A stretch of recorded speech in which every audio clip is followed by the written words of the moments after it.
말씀과 함께하는 따뜻한 오늘 큐티온. 여호와의 날이 이르리라. 그날에 네 재물이 약탈되어 네 가운데에서 나누이리라. 내가 이방 나라들을 모아 예루살렘과 싸우게 하리니 성읍이 함락되며 가옥이 약탈되며 부녀가 욕을 당하며 성읍 백성이 절반이나 사로잡혀 가려니와 남은 백성은 성읍에서 끊어지지 아니하리라. 그때 여호와께서 나가사 그 이방 나라들을 치시되 이왕의 전쟁 날에 싸운 것 같이 하시리라.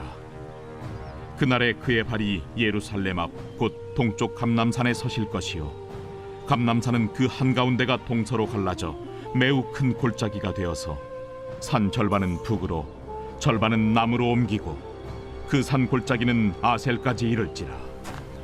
너희가 그 산 골짜기로 도망하되 유다 왕 우시야 때의 지진을 피하여 도망하던 것 같이 하리라.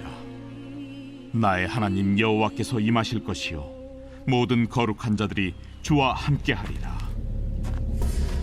그날에는 빛이 없겠고 광명한 것들이 떠날 것이라. 여호와께서 하시는 한 날이 있으리니 낮도 아니요 밤도 아니라 어두워갈 때에 빛이 있으리로다. 그날에 생수가 예루살렘에서 솟아나서 절반은 동해로 절반은 서해로 흐를 것이라. 여름에도 겨울에도 그러하리라. 할렐루야, 반갑습니다. 세문학교의 청년부 여러분. 이제 연말이 될수록 한 주 한 주가 금방 지나가는 것 같습니다. 벌써 10월의 마지막 주간인데요. 여러분, 남은 2025년도 주님 안에서, 주님의 말씀 안에서 살아가시기를 축복하며 제가 기도하고 오늘 큐티온 시작하도록 하겠습니다. 기도하겠습니다. 은혜와 진리의 하나님, 주님의 말씀이 우리의 생명이요 또 우리를 살아가게 하는 능력이 되는 줄 믿습니다. 오늘도 주님 말씀 앞에 서오니 주님 깨닫게 하시고 그 말씀으로 우리 삶을 세워가는 우리 청년들 되게 하여 주시옵소서. 예수 그리스도의 이름으로 기도드립니다. 아멘. 여러분, 혹시 물이 없으면 인간이 며칠이나 살 수 있을까 생각해 본 적 있으십니까? 보통 3일 정도라고 합니다. 그만큼 물은 삶의 지속을 가능하게 하는 최소 조건입니다. 그런데 이스라엘 지역은 물이 풍성한 지역은 아니었습니다. 굉장히 건조한 기후를 가지고 있었는데요. 그래서 이 물을 제대로 공급할 수 있는 것이 도시가 세워질 수 있냐 없냐를 가르는 일이었습니다. 예루살렘 또한 높은 지역에 있었기 때문에 요새의 역할로는 충분했지만 물을 공급하는 것이 숙제였습니다. 그 역할을 하던 것이 바로 기혼샘이라는 샘인데요. 이 기혼샘을 통해서 예루살렘 주변으로 도시가 형성될 수 있었습니다. 이 기혼샘은 그런데 성 밖에 위치해 있었습니다. 그래서 이 물을 안전하게 예루살렘 안으로 들여오기 위해서 히스기야 때에는 수로 터널을 만들기까지 합니다. 그만큼 이 물이라는 것이 지금도 그렇지만 그 당시에는 정말 중요한 자원이었습니다. 그래서 전쟁이 나서 성을 정복하려면 물길을 끊으면 아무리 높은 요새라도 오래 버틸 수 없게 됩니다. 오늘 우리가 읽은 이 스가랴 14장에서는요. 여호와의 날, 곧 하나님이 다시 통치하시는 날을 그립니다. 처음에는 전쟁, 혼란, 어둠이 가득하지만 그 절정에서 하나님은 감람산을 가르시고 새로운 길을 여십니다. 그리고 마침내 이렇게 선언하시죠. 그날에는 생수가 예루살렘에서 솟아나서 절반은 동해로, 절반은 서해로 흐를 것이라. 여름에도 겨울에도 그러하리라. 여기서 생수는 단지 비가 아닙니다. 끊임없이 솟는 샘을 의미합니다. 그리고 이 물은 어디서부터 나옵니까? 성에서부터 흘러나옵니다. 더 이상 외부의 샘을 의지할 필요가 없습니다. 성 안에서 흘러나오는 그 생수가 예루살렘을 목마르지 않게 하기 때문이죠. 이 장면은 도시의 생명줄을 하나님께서 직접 여신다는 선언입니다. 고대에서 성의 운명은 물의 운명과 같았습니다. 물이 끊기면 성은 무너졌고 물이 흐르면 어떤 전쟁도 버틸 수 있었죠. 그래서 예루살렘 성에서 생수가 솟는다는 건 그 어떤 외부 세력도 이 성을 무너뜨릴 수 없다는 약속입니다. 이제 생명의 근원은 하나님 자신이 되셨기 때문입니다. 우리 삶을 한번 생각해 봅시다. 물을 우리는 찾습니다. 우리 인생을 마르지 않게 할 물을 찾아 헤매죠. 어디서 찾아 헤맵니까?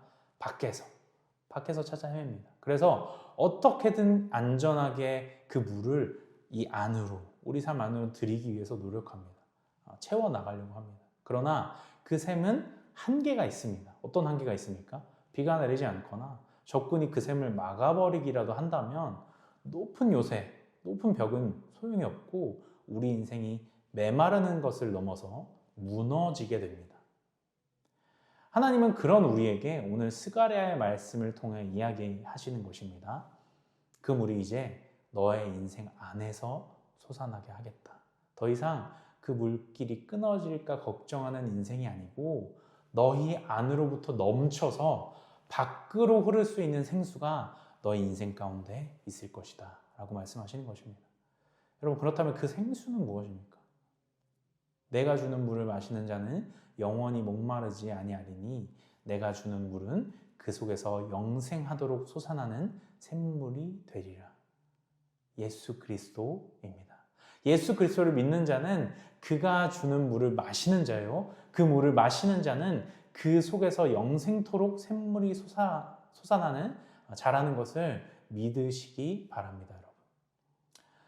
예루살렘의 생명은 성벽이 아니라 물이었습니다.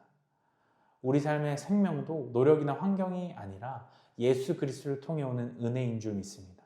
오늘도 하나님은 우리의 다친 마음을 가르고 그 안에서 생수를 터뜨리십니다. 그리고 이렇게 말씀하실 것입니다. 너희 성 안에서 나의 생명이 이제 흐르게 될 것이다. 솟아날 것이다.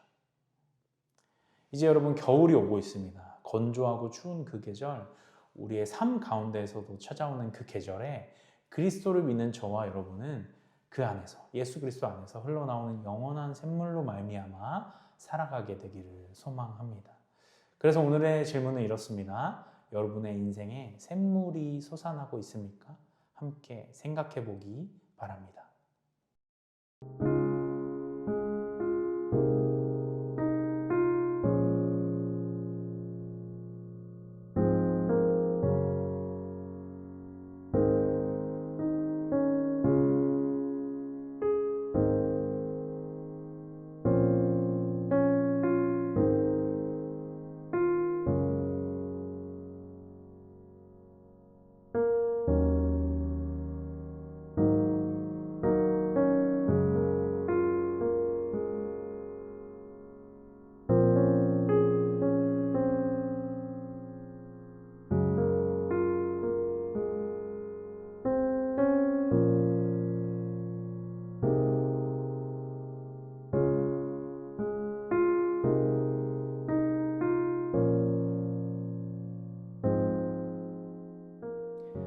마르지 않는 샘물 되어주시는 주님, 벽을 높이 쌓고 샘물의 수로를 내어도 불안한 우리의 인생길 속에서 영원한 샘물 되시는 예수 그리스도를 만나게 하시니 감사합니다.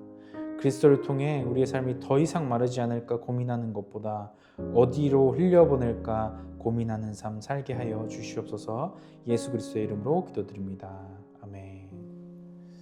여러분, 오늘도 말씀으로 촉촉한 삶 사시기를 축복합니다.